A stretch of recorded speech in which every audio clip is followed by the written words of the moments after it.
スラ大地という会社でアートディレクターとデザイナーを兼務しています戸田俊作と申します。軽く自己紹介させていただくと、共に両親が、カナビ卒なんですけど、その影響をバリバリ受けて、全く人生の道迷うことなく、たまびのグラフィックデザインに進学しました。で卒業後は、広告プロダクションの会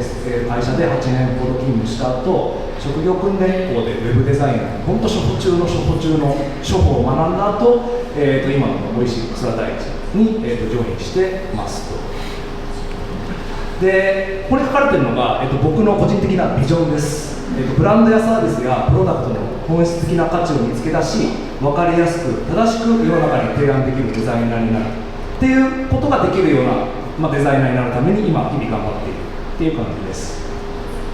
で軽く会社について、紹介させてもらうと、オイシックスラ大地ってなんか変な社名って思うかもしれないですけど、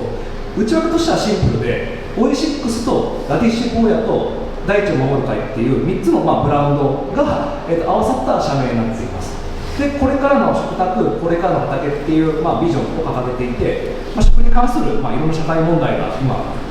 日本に関わらず世界中あると思うんですけど、その課題をビジネスの手法で、解決しますということを掲げた会社です。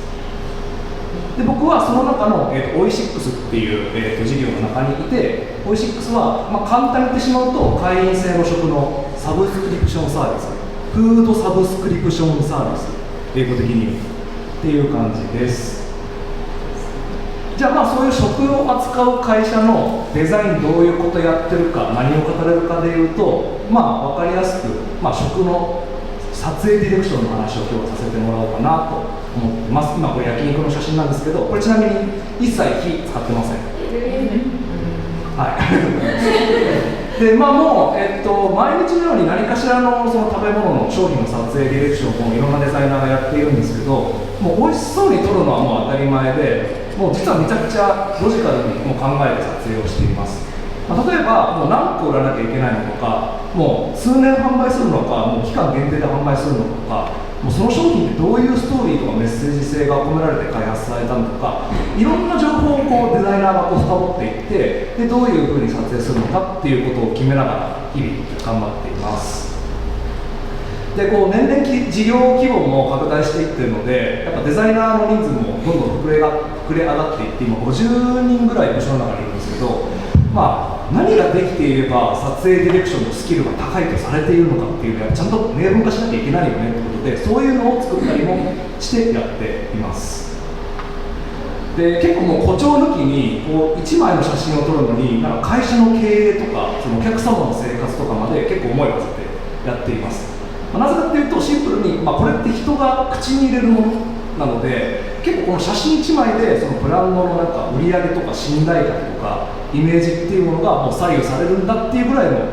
意気込みというか責任感を持って日々撮影ディレクションをやっているっていう感じです。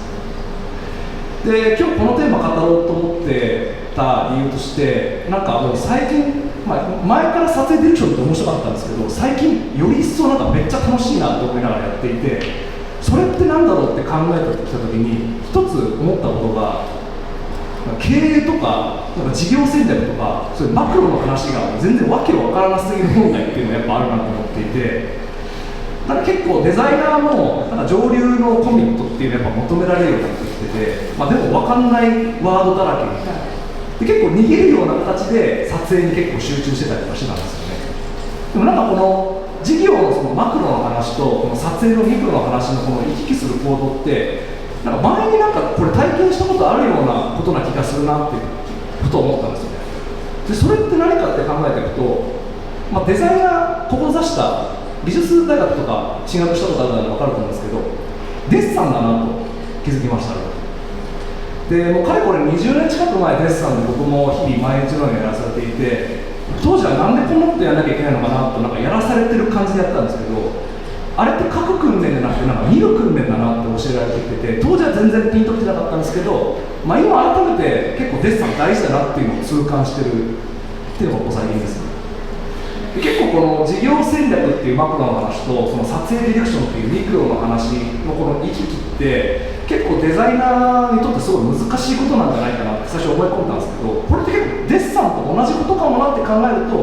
割となんかとっつきやすい、デザイナーでもとっつきやすいことなのかなっていうふうに感じました。